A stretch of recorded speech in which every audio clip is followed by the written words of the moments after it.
am here today to tell you about LumaCon, which is a local convention here that we have that is put on by an amazing team of librarians and teachers. We're here to report on Gallifrey 1. It's a Doctor Who convention that took place President's Day weekend at the Marriott LAX in Los Angeles. So it's already showing off some of the loot she bought. And last weekend we were at Anime Boston 2018. It's hard to believe it's been, what, this is the 16th year for the convention? Math, yeah. Yeah, I think that. And so we were really excited to go back to our hometown convention this year. It was held at the Heinz Convention Center, again, as usual. And I thought they did a really good job with the crowding this year. Hey everyone, Elizabeth here to talk about one of my favorite parts of Anime Boston this year. They had a Moonlight Masquerade, which was a masquerade specifically for Sailor Moon that was hosted by Viz Media. This week we're coming to you guys with a con report from Anime Next this year. It was held in Atlantic City, New Jersey, June 8th through the 10th. And overall, I gotta say, like last year when I went, I had a really good time. Back on July 6th through the 8th this year, I went to Montreal Comic Con. It was held at Palais. I'm probably going to butcher the French, so I'll warn you guys in advance. It was held at Palais des Congrès Convention Center, which is right in the heart of Montreal in Quebec, Canada. My name is Doug Wilder, and I just got back from Otakon 2018. It was the convention's second year being held in Washington, D.C. at the Walter Washington Convention Center there. And just starting with the location, I think it definitely starting to feel better. It's starting to feel more like home after so much time in Baltimore. And we just got back from SAC Anime Summer 2018. Woo. It's an anime convention that's been running for well over a decade. A lot of years. And they do it twice a year, once in January and once it's usually Labor Day. And as we said last week, we went to Crunchyroll Expo, and we're here to talk about it.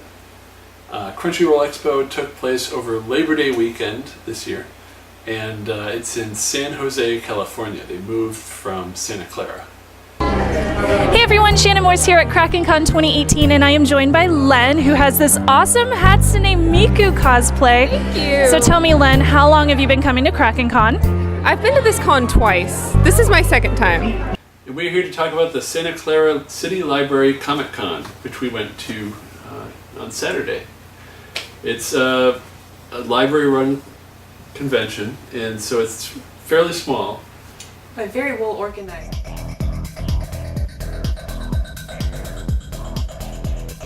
This week's episode, we're going to give you some ideas of what to do with some of those old convention shirts you may have lying around, or old geeky shirts for different fandoms that you like. This one is, what size is this? This is an 12 by 16 inch pillow. And it says on it, covers between 11 by 15 inches and 12 by 16 inches. Now because I'm using a stretchy fabric, I'm going to make it a little bit smaller than this. So I'm going to make an 11 by 15 inch pillowcase to go on it. Cut out a rough shape first, so it's easier to work with. And then cut out my actual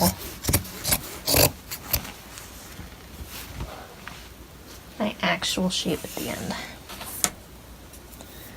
Alright, so I need 12 inches, so about, I need 16 inches. So I want the 8 inches to kind of find the middle here. Also, you can look to see how far the text goes on each side. So that's 2 inches, that's almost 3, so I need to move it over a little bit more. So I end up with about 2.5 and 2.5 over here. So that's about the middle. So you won't be able to see the pen marks here, but I can see them under my light. And now that it's measured, I'm gonna cut it out.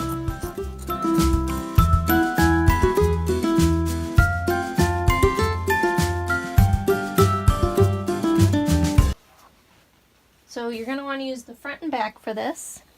Remember, sewing, you use right sides together. So what I'm going to do is flip this over.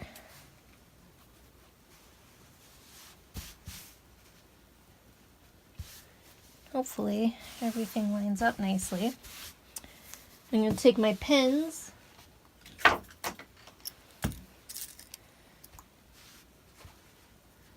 and pin the 4 corners first.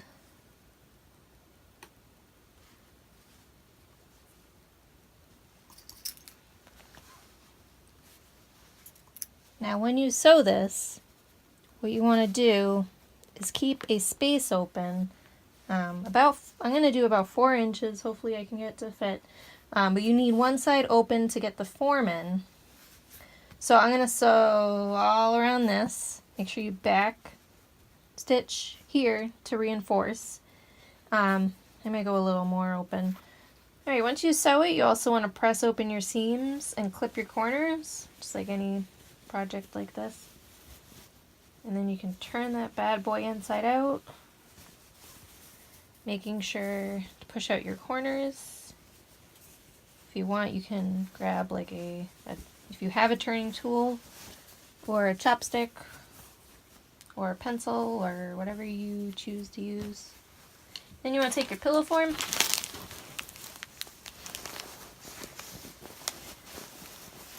get it in there. And there's your pillow. Now, last thing you got to do is finish up this bottom seam. There's a couple ways you can do that. One is you can sew it by hand using a whip stitch, or you can just fold it so you have the seam going and you'll have a stitch across the bottom. That's what I'm going to do, because really when this is sitting down on a chair or a sofa, you're not going to see the bottom seam, and it's the easiest way to do it. So I'm just going to smush this together and go over and run it through the sewing machine.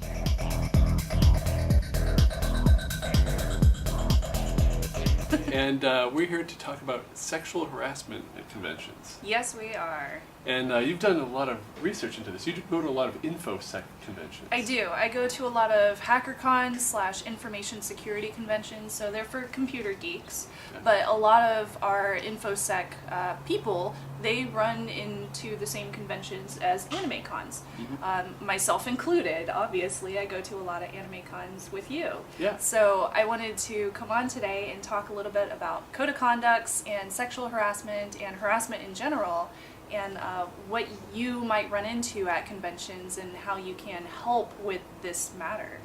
Now, what sort of policies are in place? I know different conventions have different policies, but Yeah. what's on the InfoSec side of thing and the HackerCons? What do we have in place there?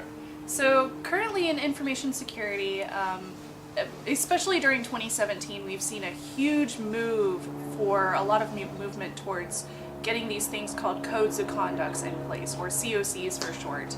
And basically when you create a code of conduct, it has a bunch of different parts, and the parts can always be updated in the future if you find you need to update them with some additional information or terminology. But generally there's like 4 parts or so. The first part would be what your core values are as a convention, what you expect from your attendees, and who your code of conduct is going to include. So that would be your speakers, your vendors, your guests, your attendees. Obviously, attendees are the most important, as well as the team members that are working at the convention. The next part would be defining what harassment is. So if you have a code of conduct in place, you would say, these are our core values and this is who this code of conduct includes. This is what harassment is. Now, sadly, harassment has to be defined for a lot of people. A lot of people don't understand what harassment entails.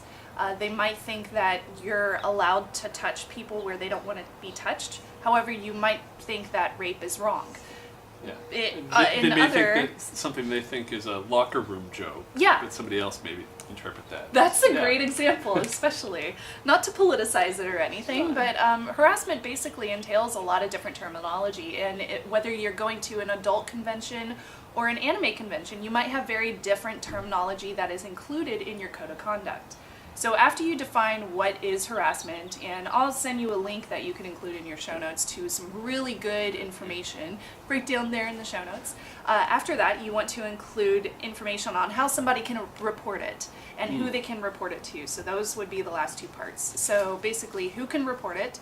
That should be anybody. If you receive harassment, if you see harassment that's happening, if you are targeted, you should be able to report it in some way. Yeah. And that way should include not only in person with some of the team members that are working there, but also some other non-direct way of communicating. So that could be like over the phone, or a direct message to a Twitter account, or it could be an email address, or something that is going to be monitored 24/7 during the convention. After that, the most important part, of course you're going to have this code of conduct in place, but where do you want to put it? Right. So that should include in the guidebook that you give your convention attendees on the very first day. It should include maybe a poster that is seen in the main hallway. I believe we saw something like that at, was it SAC Anime, I Yeah, want to say? well, a lot of conventions now are doing that. Yeah. Cosplay is not consent. Yes, exactly. And that is a huge, huge movement as well. And I think that falls into line with Code of Conducts as well, too. Right. So you should put it in your guidebook, on the website, and then maybe in a poster, like, available somewhere. I believe that maybe your MC should announce it during the convention so people know what they can and can't do during the convention. And then you should train your employees or volunteers so that they know exactly what they should do whenever a report is given to them. And that's basically all of what a code of conduct entails.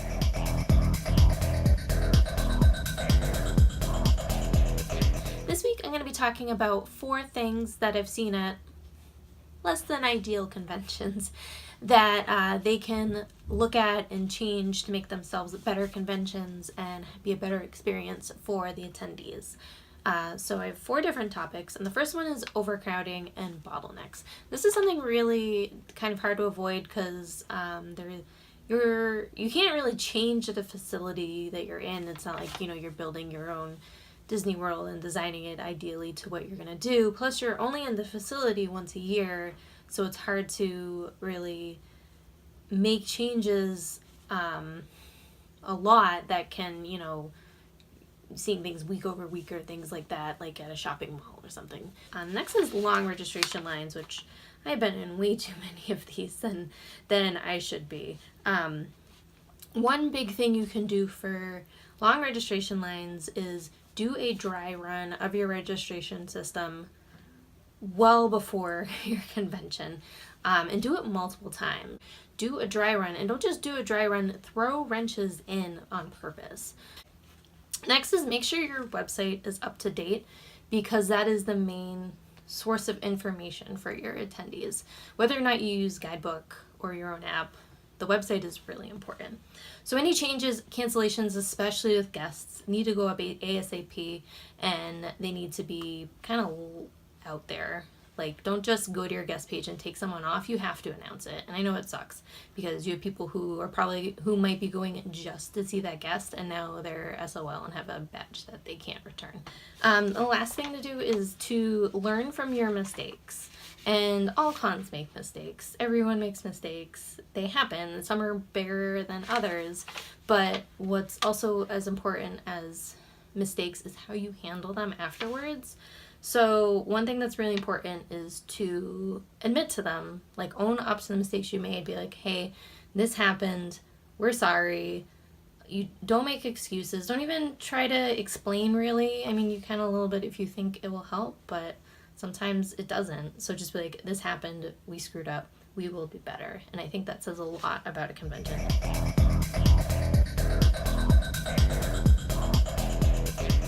On March 8th, 2007, I proposed the idea for Providence Anime Conference to the New England Anime Society. Some of my friends and other Anime Boston staffers, we felt like there was a need for a convention like this where older attendees could hang out with other people that had, they had kind of felt that cons had gotten too young, and that there were the screaming fangirls and the smelly fanboys, the immature behavior, playing duck, duck, goose in the hallways, and shouting, "I lost the game," and all this other stuff. And so we thought it was driving people away from conventions, the older, more mature attendees. And so we wanted something that would appeal to those people. So following Anime Boston 2008, the pre-registration for Providence finally launches, and we waited for that flood of pre-registrations. Well, we waited more. Yeah, they didn't come. So the convention starts on October 3rd, 2008. And it was actually surprising how much people loved it, except for the dealers. The dealers were not happy. In fact, one dealer was offered a Saturday night hotel room because we had plenty of extra. And so he decided to stay an extra day because we gave him that room. And the halls were really empty at Providence, but the panel rooms and the video rooms were very well attended. We were praised for some of the panel programming we had, which was, not just screaming fans, but stuff that actually makes you think, like really informative panels. So the the feedback panel, I remember, I was trying to drag out any negative things people had to say about the con. I'm like, everybody just kept saying, "Oh, I love this. Oh, I love this. Oh, this was great." The only complaints people had were everybody saying there needs to be more people. Like, well, yeah, we know. Bring friends. We've got so much praise for this con that failed. Peter Cohen from Macworld at the time wrote, "If all the people who had asked me about Providence Anime Conference had actually gone to it, it would have been a financial success." Kevin McKeever said, "While pack attendance was low, it was a landmark event as con people still ask me about it and want to know more."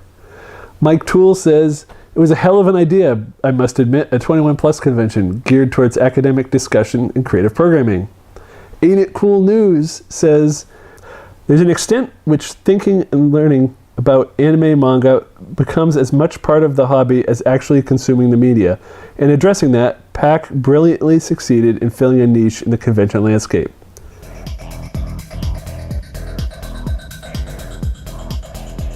And on Twitter, Lacuna Craft wrote, at AnimeCons TV, "You guys did it. Congratulations on 1,000 subscriptions. Yes, we finally got 1,000. Almost took a decade. Thanks, you guys." Oh my god, oh my god, oh my god. Patrick just wants you to. He wants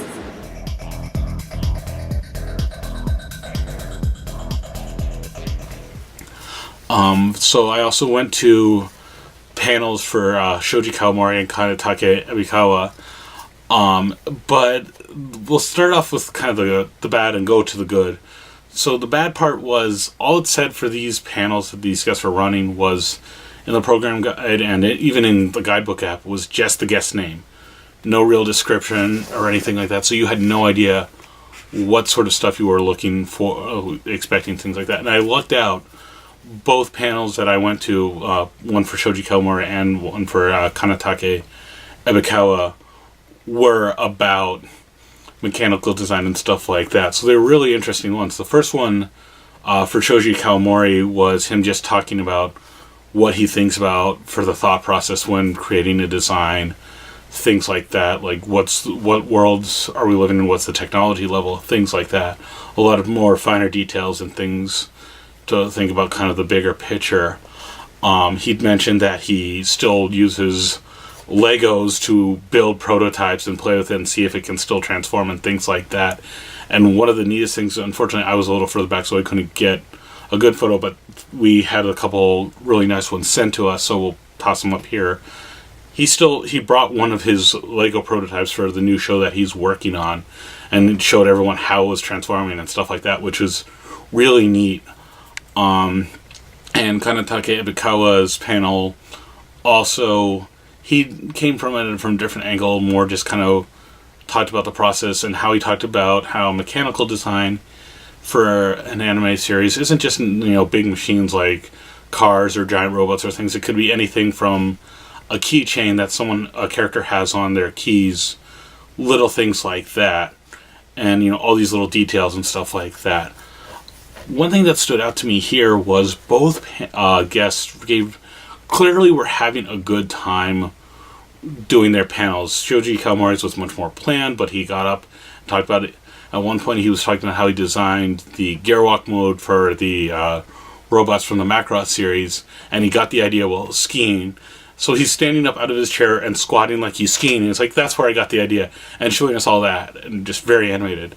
Meanwhile, Kanatake Ebikawa was just really engaging with the fans. Like, I was watching him, because thankfully for this panel, I was pretty much the front row, and I'm seeing him listen to the questions that are coming from the fans, and he's smiling and really enjoy it. Like, he talked about how he still plays video games and things like that, and people were like asking him, "Oh, well, what video games are you playing?" And he was saying things like, "Oh, I've been playing a lot of Fallout 4, but Fallout 3 is my favorite," and really having a fun time with the fans, even with the differences in languages. So they were both really great guests. Really cool to hear their thoughts and things like that. And again, Ebikawa's panel was a little bit more, he was fed some questions by kind of a moderator and then opened it up to general schedule, so it wasn't as detailed as Kawamori's, but both of them gave really good insight to what they were doing.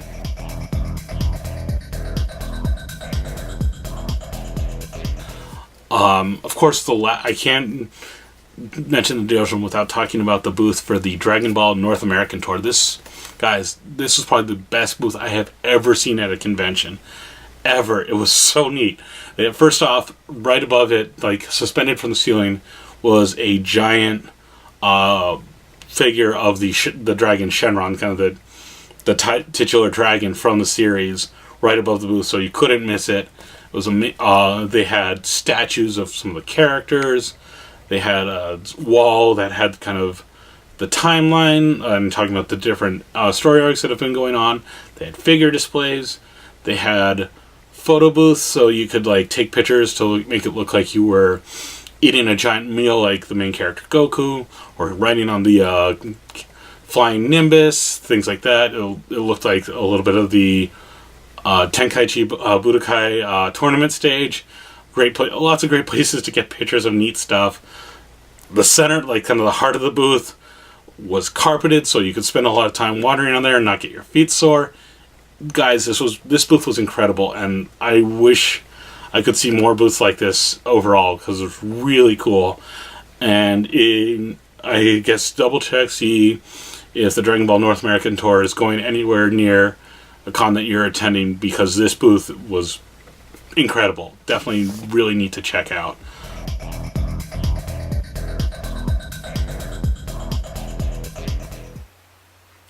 As for the crowds at this convention, the exhibit hall was larger than what we saw at SAC Anime, because we went to both conventions on the same weekend. And they're both 2 hours apart, as we mentioned in our last report. And so a lot of people were wondering, like, would Crunchyroll Expo hurt SAC Anime's attendance? Would SAC Anime hurt Crunchyroll Expo's attendance? And somehow they both made out okay. Yeah, they both made out okay. Crunchyroll's exhibit hall is roughly 55,000 feet larger.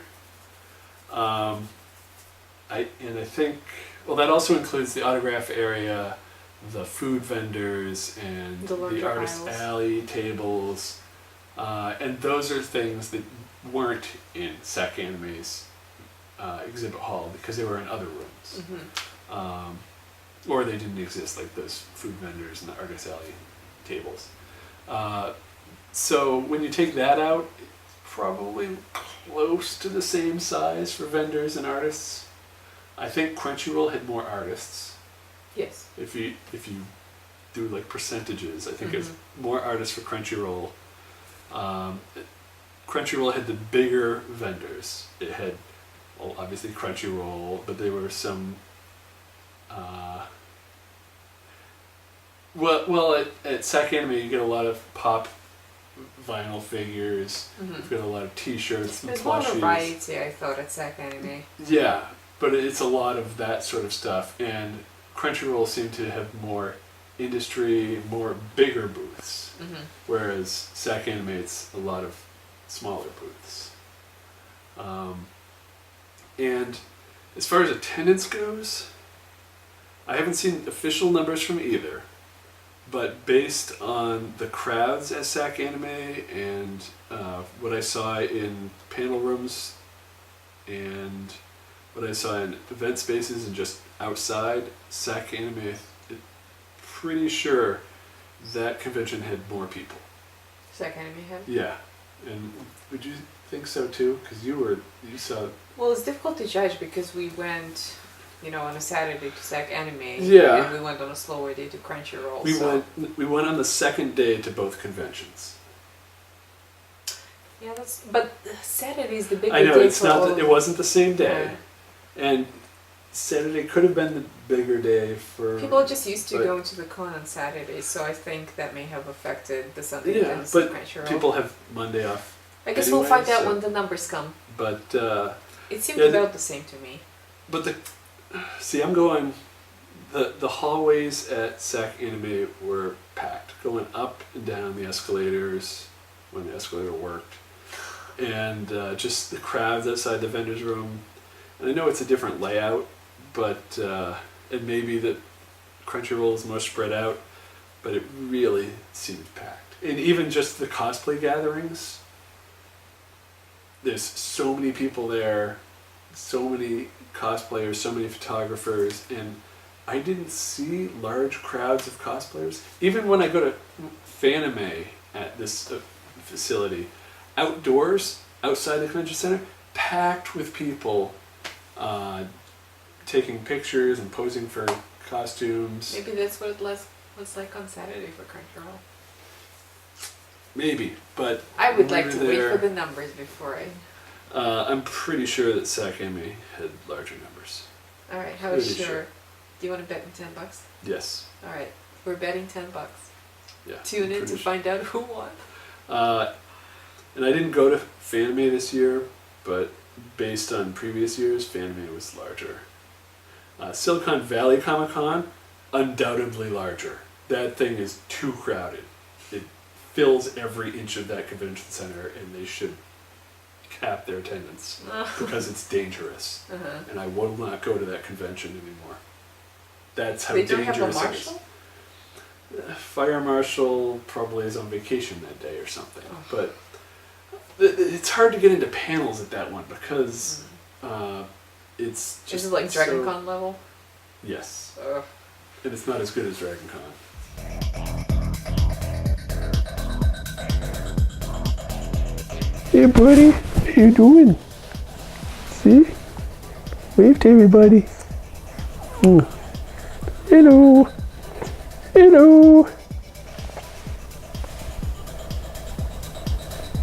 He's so sweet. One complaint I do have about the artist alley is the aisles were spaced really weird, and we were there with our infant son. So we had a stroller that we were pushing along. And Baby's first con. Baby's first con. He enjoyed it. He did not squawk. Their artist alley was a lot bigger this year than it was last year. Yes, again we had the stroller with our little boy. Yeah, we didn't have too much trouble getting through the aisles. Well, the aisles, one of the complaints I had last year was the aisles were way too narrow in the artist alley. But this year, they had it in a much bigger room. They had a lot more artists, and they were evenly spaced. I don't recall what their exact positions were, but The Caden check. yeah, Caden will check on that. But also, as far as Star Wars content, the 501st and the Rebel Legion were there, along with the Mandalorian Mercs. We parked near their van. We parked next to the truck for the 501st.